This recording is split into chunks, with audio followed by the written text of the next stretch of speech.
counsel would I have for young millennials who want to make these kinds of changes? Well, I think it's much the same as what worked in the 1970s. Organize. Organize, organize, organize.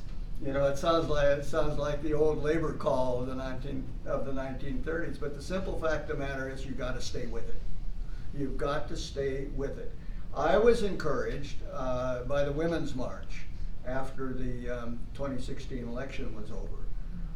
I've been encouraged by some of the other actions that has said, wait a minute, we're not going to go back.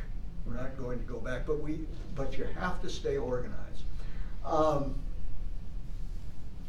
Understand, I think also that our region, the nation as a whole, is split along many lines, and one of the lines that a lot of people don't adequately recognize is the urban-rural split. I'm consistently impressed by how important that is in where I'm living now in Washington State and also in Oregon. I mean, we did a couple book events in Bend the other day, and I'm thinking, where does Bend fall into the demographic picture of Oregon now?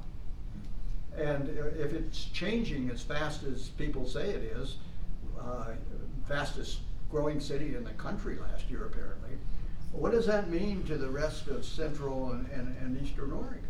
And you know, another major city there, a very different type of city than the other small cities there. So I think that millennials have a tendency to center on the urban areas. That's where the jobs are. That's where a lot of the excitement is, let's face it. But you can't remember some of the roots of the people. You can't forget some of the roots that sent those millennials there. What's happened to the town where you grew up on?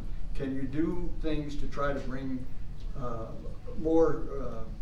bring them closer together with your generation? That's part of the organizing, but it's also part of being compassionate and remembering that there's people who very sincerely are not with you on some of these things.